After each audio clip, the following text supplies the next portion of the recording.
96.9 WBZH and 101.1 WHSM, Hayward's home for real news and great conversation. Here's your daily news roundup.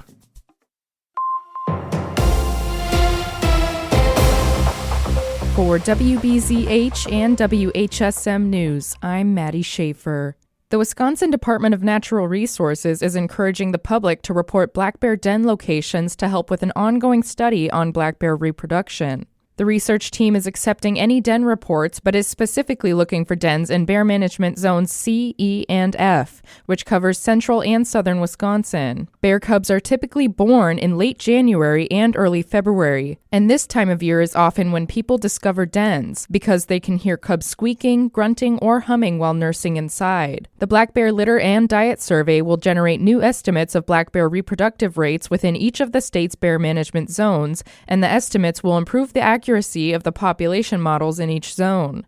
The project was started in 2021 and is now going into its 5th year. The purpose of the project is to place GPS collars on sows, or female bears, and track them over the years. The data will let researchers understand litter frequency and cub survival rates. DNR research scientist Aaron Morrison says public assistance is essential to increasing their sample size. Morrison adds that if someone reports a den that includes a sow, they are invited to come out to the survey. We're very appreciative of the public and their involvement in this project. It wouldn't be a success without them.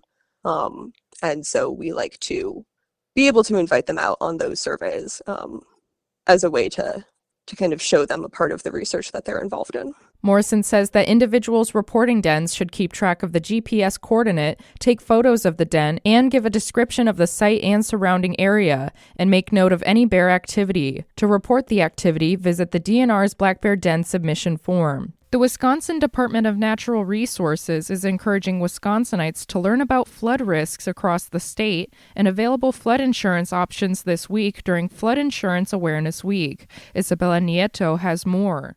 Because flooding has historically been the state's most common natural hazard, homeowners should prepare for the spring season and look into flood insurance. Most national flood insurance program policies include a standard 30-day waiting period before coverage begins. You can contact your local zoning administrator or search their address on FEMA's MAP Service Center to learn about flood risk in your area. Additional resources on flood insurance and flood risk mitigation are available on the Wisconsin Office of the Commissioner of Insurance's Flood Insurance and Disasters webpages. I'm Isabella Nieto. Democratic state lawmakers are proposing a constitutional amendment to solidify the right to privacy for Wisconsin residents. If adopted, the amendment to the state constitution would shift the legal burden of proof in privacy violation cases from the individual to the government. Under that adjustment, government agencies would be responsible for justifying how it had the authority to violate an individual's privacy rights, rather than the individual being required to prove that a government agency violated those privacy rights. Democratic state lawmakers have also introduced separate legislation that would allow residents to file a lawsuit over privacy violations in state court, regardless of whether the subject of that lawsuit is a state or federal government agency. That proposed bill is currently being reviewed in committee. Democratic state lawmakers are hoping the proposed constitutional amendment will gain bipartisan support. It must pass in both the state assembly and Senate in 2 consecutive sessions before it appears on a statewide ballot for voters to approve. The Wisconsin Department of Health Services confirmed the state's 2nd case of measles this year. A UW-Madison student who lives off campus is receiving care. The case is unrelated to a case earlier this year in Waukesha County. However, in both cases, they were exposed during international travel. Measles is highly contagious. Symptoms appear 1.5 to 3 weeks after exposure. The Department of Health Services says more measles cases are occurring due to reduced vaccination rates. A Wisconsin congressman is proposing a package of election bills that would change how votes are cast and counted nationwide. Congressman Brian Stiles' plan would require absentee ballots to arrive by Election Day, photo IDs to vote, and proof of citizenship for registration. It would also ban ranked choice voting and ballot harvesting. Stiles says the goal is to boost confidence in elections and make them easy to vote but hard to cheat. Democrats have not yet responded to the proposal. It's Career and Technical Education, or CTE, month in Wisconsin. And the Wisconsin Department of Workforce Development and the Wisconsin Department of Financial Institutions are celebrating the role career and technical education plays in preparing students for success. CTE helps improve academic performance, increases graduation rates, and provides students with the skills and real-world experiences needed to succeed in post-secondary education and high-demand careers. CTE programs across the state collaborate with business and industry partners to meet evolving workforce needs, support local economic growth, and prepare students for career fields expected to grow in the coming years. The Hayward High School offers CTE programs and provides students with specific technical skills, soft skills, and workplace readiness skills. For WBZH and WHSM News, I'm Maddie Schaefer. For Civic Media News, I'm Lisa Hale. Governor Tony Evers held a press conference Tuesday morning to call lawmakers into a special session. The governor wants the legislature to pass a constitutional amendment banning partisan gerrymandering in future redistricting efforts. In his State of the State address earlier this year, Evers said it's about fair elections that reflect the voters and not politics. I know people here disagree sometimes a lot. Politics could get in the way of creating a nonpartisan redistricting commission that everyone can support. But there's one thing that we all should be able to do to agree on, which is that politics should stay out of the redistricting from start to finish. The special session will start at noon, April 12th, 2026. Now, in the past, when Evers has called special sessions, the Republicans in charge often gavelled out of the session almost immediately.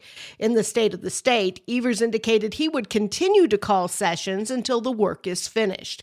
In Wisconsin, constitutional amendments must be considered in 2 consecutive legislative sessions before being placed on the ballot for voter approval. Immediately following the press conference, Evers began a statewide tour to promote his plan.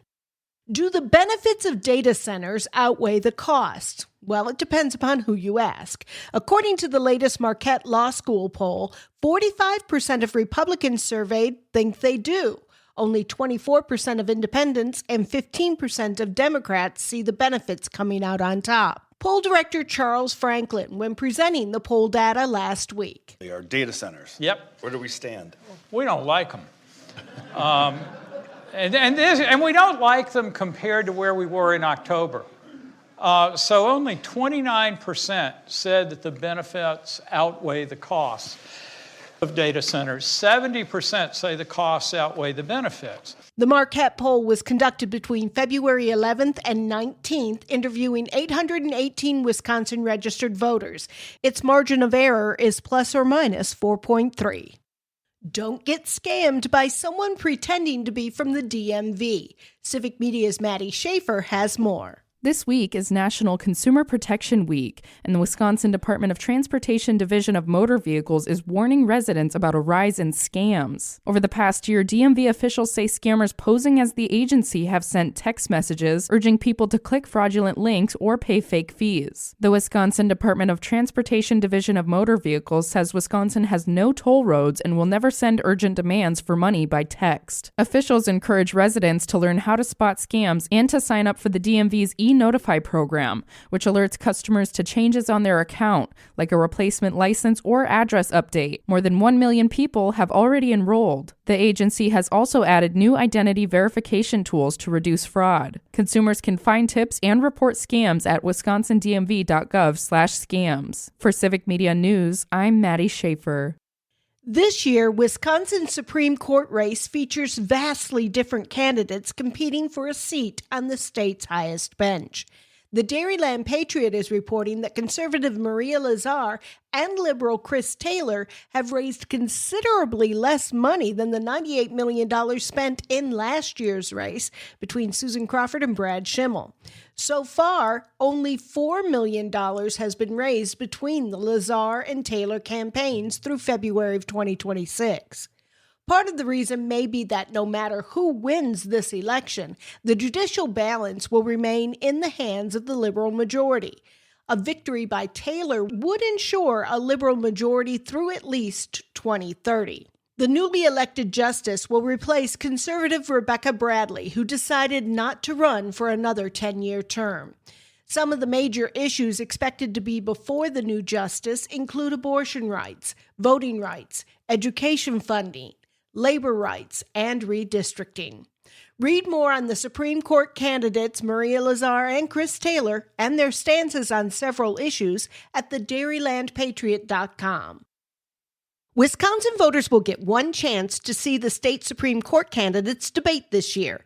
Judges Maria Lazar and Chris Taylor both accepted an invite from WISN TV in Milwaukee for a debate on March 25th at Marquette Law School.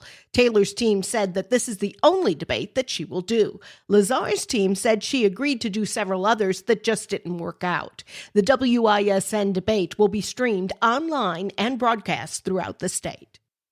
Online sports betting in Wisconsin is a step closer to being legal. The state assembly passed a bill last week that would allow online sports betting through Wisconsin's tribal casinos. However, Wisconsinites would not be able to use popular platforms such as DraftKings or FanDuel. The measure still needs to be approved by the Senate. It's unclear how many senators will support it. Now, Governor Tony Evers is expected to sign the bill if it reaches his desk. Civic Media News, I'm Lisa Hale. For news anytime, visit our website at civicmedia.us. The Suns sink the Bucks. Hi, I'm Mike Clemens with Sports NBA. The Bucks got outscored in the fourth quarter and lost to the Phoenix Suns, 129-114. The Bucks have lost 6 of their last 7 games, and they head to Miami, where the Heat beat the Wizards, led by Bam Adebayo, who scored 83 points, the second most in NBA history. The Bucks' Doc Rivers heard about it after his game. Wow. 83 points. Well, that's what we play next, so at least I get to watch the prep tape. It'll be interesting. 83 points. That's amazing. Baseball, the Brewers play the Reds in Arizona. Milwaukee at 500 with 8 wins and 8 losses so far in spring training. NFL, the Packers add some players in free agency. Chargers defensive back Benjamin St. Juste to sign a 2-year deal worth $10 million. Last night, they reached a deal with 49ers receiver Sky Moore. He can also return kicks. The Packers released Nate Hobbs. Offensive lineman Elton Jenkins is headed to the Browns one day after being released by Green Bay. With sports, I'm Mike Clemens. Snow will continue this morning, tapering to a few off-and-on snow showers by later this afternoon. We may get another 1 to 3 inches, some places even a little more by the time things wind down, with a high today in the low to mid-30s. Tonight, partly cloudy. We'll drop to 14 for a low. Tomorrow, sun in the morning, rain and snow in the afternoon, high of 38. I'm meteorologist Sean Cable. That's your Hayward News Roundup from WBZH and WHSM. Find more news anytime at wbzh.fm/news. Subscribe to this podcast on Spotify, Apple, or wherever you find your podcasts.